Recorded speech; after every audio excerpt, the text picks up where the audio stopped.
This is it. You have proven to be arguably, and I don't know really how you would say this isn't true, the worst chairman of the Armed Services Committee in modern history. Because what has happened to the military under his watch? Hegseth has gone in, he's fired more generals than a dozen secretaries of defense combined. He's clearly on some sort of purity jihad, firing more women and African Americans. Disproportionate percentage of them are getting fired, even though they are a underrepresented group in the military at the highest levels.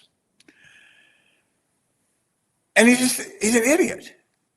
And this is the guy at a time when the largest land war in Europe is brutally being fought, at a time when Russia helped elect a president, and now Hegseth has completely sided with Putin, as has Trump, has the Republican Party. And I don't think you can argue that the Republican Party has not been compromised by Russia. It's something that's been going on for a long time, actually. And we kind of looked the other way when I worked in the party. Kind of didn't think about it that much. Mitt Romney, to his eternal credit, went out in 2012 and called Russia our major geopolitical foe. He was attacked by Democrats, which I get. That's what you do in a campaign, for wanting the Cold War back. You know, foreign policy in the 80s is called. They've since, I think most of them regretted that or admitted that they were wrong. But the dirty little secret is, inside the Romney campaign, Republicans were calling and saying, what are you doing? China is our number one threat. Why are you talking about Russia? They didn't go out and say that publicly because it's a team sport. But Romney said this because he believed it to be true, and he's proven to be incredibly prescient. This was before Crimea, before they helped elect a president, before they had a full-scale invasion and this war of genocide. And I think Roger Wicker is someone who cares deeply about Ukraine. I mean, if you listen to him talk about it, it's clearly coming from his heart. And yet, he confirms Pete Hegseth and goes out and will give a speech about it. It's as if he thinks that his role is like an editorial writer. If I just state my opinion, I'll have done my duty. I don't know, but you know, it's going to be studied for a long time that how this happened. For decades, the beating heart of the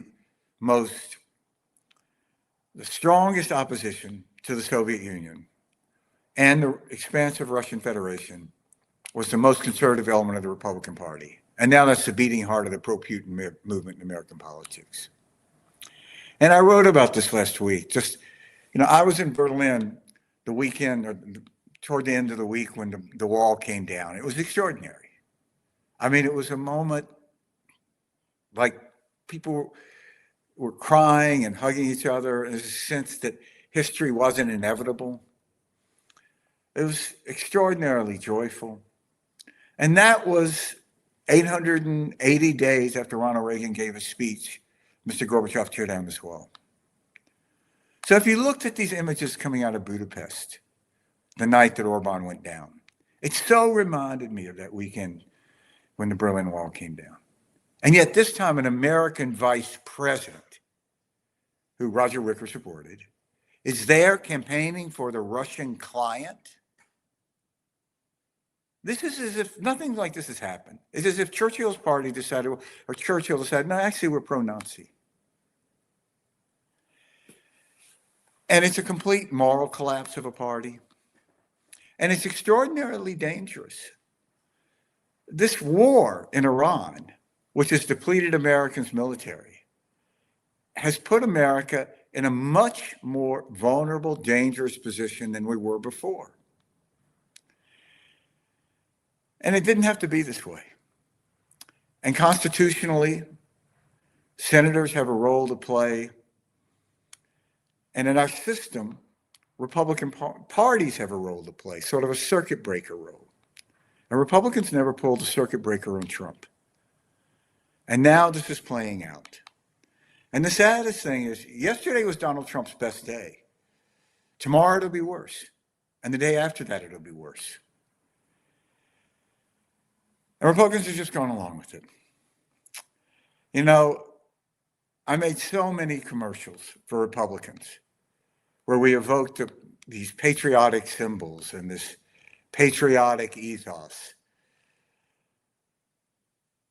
I don't think you can be a patriot and vote for Pete Hegseth. I don't. And that's why I ended up calling this book I wrote about the Republican Party, It Was All a Lie, because I don't think people abandon deeply held beliefs in a few years. It just means you didn't deeply hold them. So here we are. The only way to fight this is to have at the ballot box.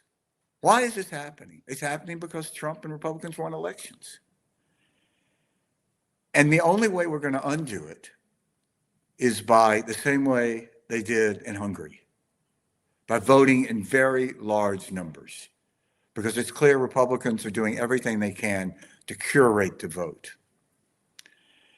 And no one has ever changed, in the history of sports, changed the rules of the game for a game they were winning.